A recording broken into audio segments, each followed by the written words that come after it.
All right. So the word on the street is Etsy has some competition. There's another platform that was brought to my attention, which one of our audience members here messaged me and basically said, "Hey, what about this? What about this new competitor?" And I had never heard of this company until now. And we are going to look into it. So, Chris, can you pull up the new competitor, the new kids on the block that are trying to compete with Etsy? This has been something they've been around for a few years now. It looks like they're finally starting to get a little bit of traction. But Scott, the question we've gotten a bunch of times from our audience already is like, is this an Etsy killer? Is this the place to go? Especially if you are handmade, because it is a new handmade marketplace called Go Imagine. And we've gotten a lot of questions over the last few days because some other people have started to talk about this. And our audience had asked us, hey, like, what's going on? Is this something that's viable? Should I be moving everything over there immediately? What are your thoughts? So we wanted to dive in and chat about it. Yeah. So I guess the big question is like, who is this for? Can pod sellers sell on here? Is it strictly handmade? How much traffic do they actually have? Is it worth us putting our stuff on there if we can? So I guess there's some unanswered questions. Let's start with this. How much traffic right now is this? And well, let's start here. How old has this company been around? So the first mention I see of them, they did a crowdfunding campaign back in 2020, and they've been growing kind of slowly and steadily ever since. So they've been around for like 3.5 years at this point, Scott. They're not, this is not like somebody just spun up a website last week. They have been around for a little while now. Okay. All right. So they've been around a little while. I've never heard of them. What kind of traffic numbers are we looking at here? Can we compare like these guys to Etsy and see where we're at? And then we'll see next, like who can sell on this? Like, can we sell pod products, the digital products, all of those things? Yeah, so we have a tool that you and I have used for quite a while called Uber Suggest, and they do traffic estimates, right? So these are not exact numbers, but we just wanted to compare apples to apples. What do they think that this is getting versus what Etsy is getting? And Scott, I'm going to flip over. Let me see if you can see that right now. So what we're looking here, this is goimagine.com, run through Uber Suggest. Again, we're not saying that this is the exact number, and we're only looking at organic traffic here, but we wanted to do a little bit of an apples to apples comparison, right? And so according to Uber Suggest, the entire website right now is getting 11,500. Let's just give them the benefit of the doubt, round that number up a little bit. Organic monthly visits. So, Scott, what are your thoughts on that in terms of an overall traffic number before we look at what Etsy looks like when we're looking kind of in an apples to apples comparison? Yeah, we're looking at really, really small. I mean, I've had some small blogs that I've created, content sites that have gotten that much traffic and more. I've got some that have gotten upwards of 60 to 70,000 monthly visitors. So really small, like tiny. And I'm thinking to myself, like, okay, I want to get like, I don't know, I want to get in front of like hundreds of thousands. And here it's like, my niche, how many would be interested out of the 11,478? But yeah, that's really small. And I'm curious, if you run Etsy through this, what would that look like? So just in terms of like an overall percentage, what do you think this is? Is this a substantial percentage, or is it like 1%? Like what would you guess? A half a percent, not even a half a percent. I don't know. Not even a half a percent. I mean, it's got to be, yeah, there you go. So 357,782,951. And by the way, even if we say this is just their organic traffic, Uber Suggest, again, it's a traffic tool. It allows you to kind of see the traffic, but it's an estimator. It's not like 100% accurate. We've always found that it's low. So you would say then, well, the other site was low too. Let's call the other one 20,000. And let's say that this one will round up to 400 million. Okay. So Chris, I don't know what the math is on that. Is there how many decimal, like in the fraction of a percent? Yeah, I mean, we're talking, somebody corrects my math here, but I think it's 3 zeros and then a 3, right? So it's 0.0003. So 3 hundredths of a percent, Yeah. or 0.3% or 0.03%. Somebody correct my math in the chat. But we're talking, a rounding error in terms of the organic traffic here. Now, Scott, that raises the question, at least on my side here. Does that matter? Like, if we're looking, obviously, not everybody is Etsy. And if we compared Amazon to Etsy in the same way, it would probably look similar. Yeah. Right. So what are your thoughts in terms of having a viable alternative if your products make sense there? Obviously, they haven't been around nearly as long. Etsy's been around, 12, 13 years longer than Go Imagine has. So outside of the initial demand, would you consider, if your products were a fit, moving to a platform or including another platform like Go Imagine right now? Or is there a better use of your time, energy, and effort in your mind? Yeah. I think if someone's going to move over, you would have to do the research, and I don't know how you would do that yet. You'd have to do the research on the platform, see if your niche is popular there, and to see, is there enough upside? Years ago, when we were selling on Amazon, Walmart was the next channel that you were thinking about going to. But a lot of times it wasn't anywhere near what Amazon was. So it didn't even make sense for us to list our products there. So would it make more sense for you to just upload your stuff on your own site and start that direction? Maybe. But we're also looking at an established platform that potentially has buyers there. And if you're only looking at selling like handmade goods, which we're going to talk about next, like what can you sell? It might make sense for you. Like maybe you sell something that's $200 and you only want to sell one a week, right? Or one every 3 days. Maybe there's enough traffic there for that. Maybe there's the right audience there for that. So in that case, yeah, maybe it makes sense. But right now, I don't think it's going to compete with Etsy at all.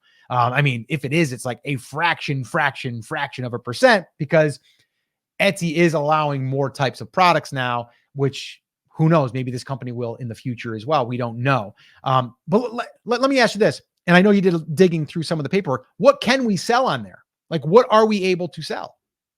So the place where I will start to give them a lot of credit is it's almost like their terms of service were written by a human being and not Lawyer Robot 4000. They are very clear about what you can and can't sell on the platform. And Scott, they give you examples of things that might be edge cases. So one of their things is like, we have a PG-13 content policy, right? And they give you examples of what would be PG-13 and what wouldn't, so that you actually understand what the rules are. But their basis is that this is a handmade only platform. And if you use any sort of production assistance, and the example here that they give is somebody who takes photos or paints and you need somebody to make a print for you, that's okay as long as you are shipping it as the artist. What they don't allow you to do is use any third-party shipping. So that would take out anything that's print on demand.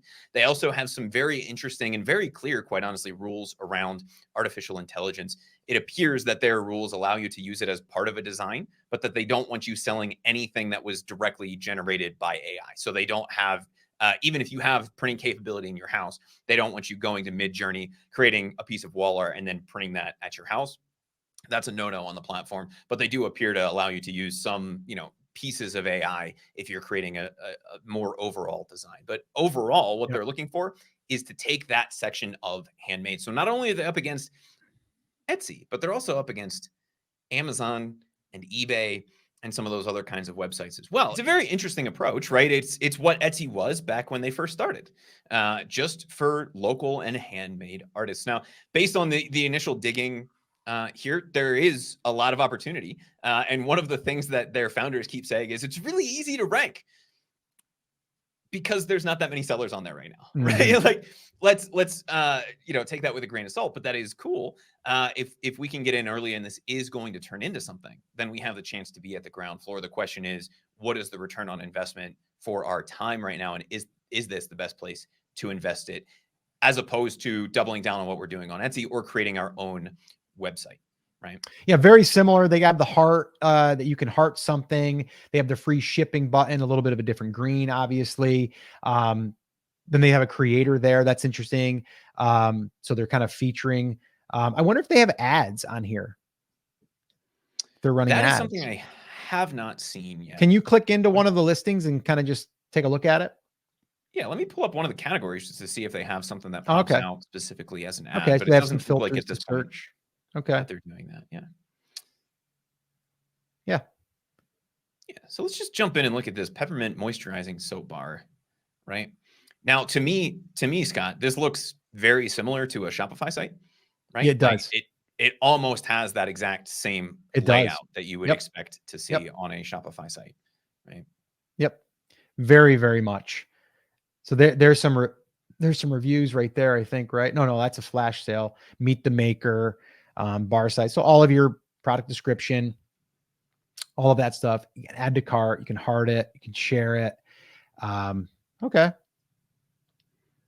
But yeah, so if you go back though, Chris, we didn't really identify, is there any ads or anything running? Do they give the opportunity to even run ads?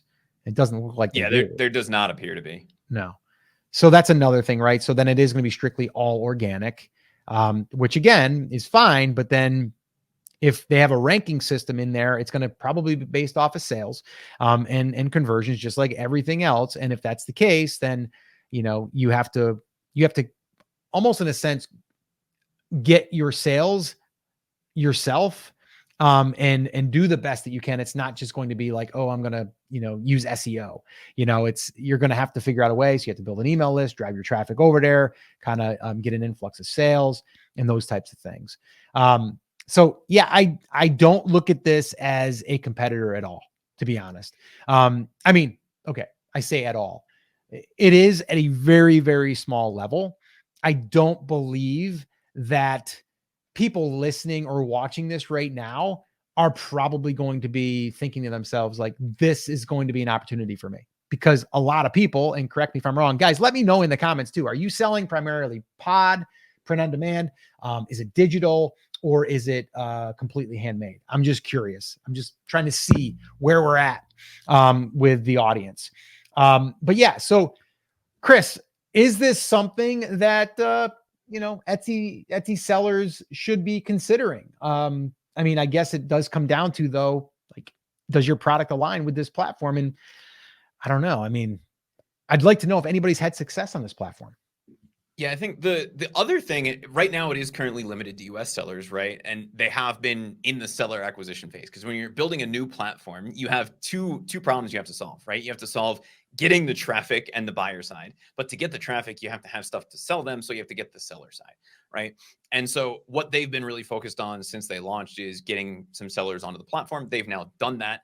Obviously, now that we're talking about, there's going to be a lot more people going to look at it. The more things they can get added, the more chance there is that if you are a fit for their platform, that they'll start to be able to do the buyer acquisition side of this, right? So if you're able to qualify for this right now, meaning you're selling a handmade product and you are in the US, take a look at it. The thing I would not think that this does for you, Scott, is this does not replace Etsy, right? Because they're not necessarily going to be bringing you traffic. But if you don't want to have your own website, you're looking for another marketplace to bring on, and you qualify, maybe take a look at it. Just take it with that big grain of salt that you're going to get kind of a handful of sales through there right now at most. And Scott, one thing that was kind of interesting here to me, because the debate that I was having in my head is, well, if I'm going to add something to Yeah. Etsy as somebody who's selling on Etsy, if I'm going to add a platform, do I double down and create my own website? And this is something I think that they're doing that's kind of interesting, in that, just like Shopify or whatever else, and even Etsy has the ability to build your own website using Yeah.